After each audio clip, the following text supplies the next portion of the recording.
Pues Pedro Sánchez y José Luis Ábalos representan las cloacas, pero más que las cloacas representan la rentabilidad política de las cloacas del Estado, que por cierto han quedado al descubierto. El periódico El Mundo ha destapado una vez más las entrañas del poder sanchista.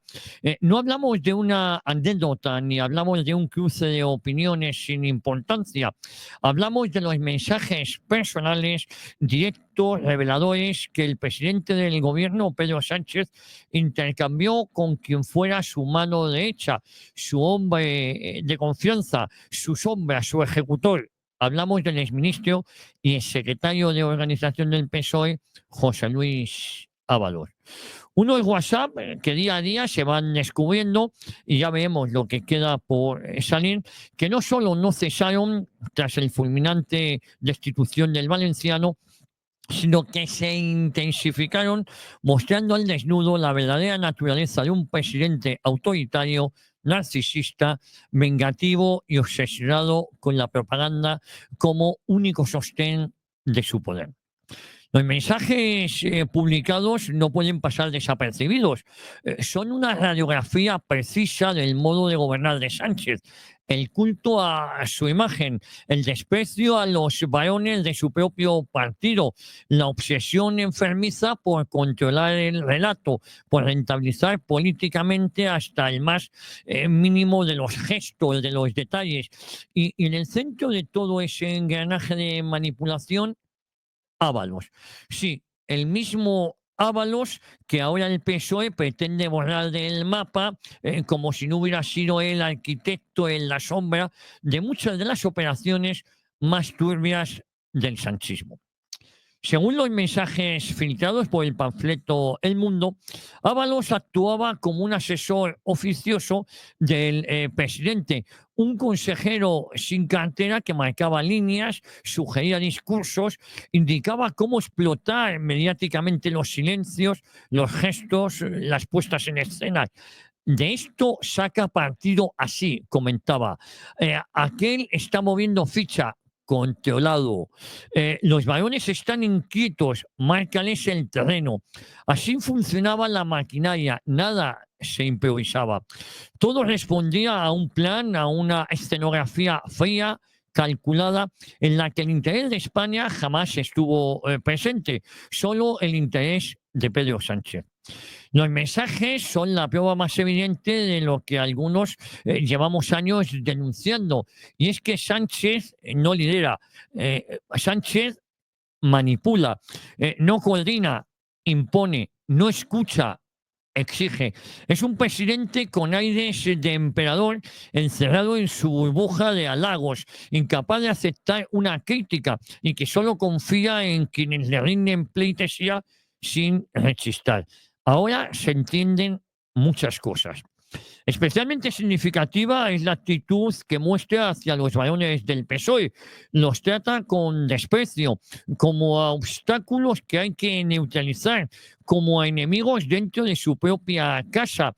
Nada es nuevo. Ya vimos cómo liquidó a Susana Díaz, cómo arrinconó a históricos del partido, cómo purgó a todo aquel que no se plegaba a su dictado. El PSOE ya no es un partido, es un aparato al servicio de un hombre. No hay debate interno ni democracia orgánica, si es que alguna vez la hubo. Hay una consigna única: obedecer o desaparecer. Y lo más patético es ver ahora al PSOE rasgándose las vestiduras por la filtración de los mensajes, no por su contenido. El problema no es lo que Sánchez decía o hacía con Ábalos. El problema, según Ferraz, es que nos hayamos enterado. No se exige, y esto es preocupante, una explicación al presidente. No se le pide cuentas por utilizar a un defenestrado como consejero aúlico. No se investiga cómo un hombre caído en desgracia seguía operando como estratega de la Moncloa. Se lamentan que la verdad haya salido a la luz. Ahora Pedro Sánchez pretende convencernos de que Ábalos no existe, que nada tuvo que ver con él, que su papel fue marginal. Y una vez más el sanchismo demuestra que no conoce la vergüenza. Ábalos fue su escudero más fiel, su acompañante en los momentos más oscuros.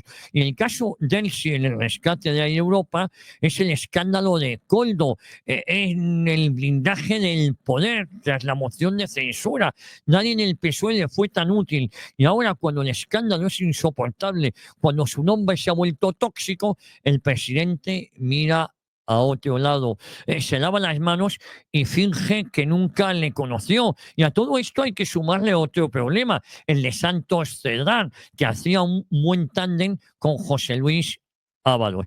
Pero los hechos están ahí, las pruebas son claras y los mensajes demuestran lo que muchos ya intuíamos, que es que Sánchez sabe gobernar en la mentira, en la ocultación, en la propaganda, que no se rodea de de los mejores, sino de los más sumisos, que su proyecto político no es más que una sucesión de operaciones calculadas al milímetro, guiadas por la rentabilidad electoral y jamás, jamás por el bien común.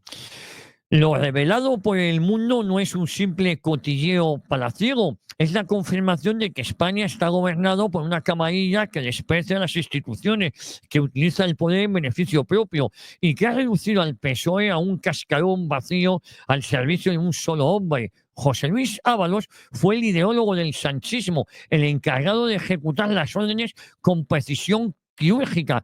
Y Sánchez, lejos de romper con él, mantuvo el cordón umbilical mientras le fue útil. La pregunta es, ¿cuántos más como Ábalos siguen operando en la sombra?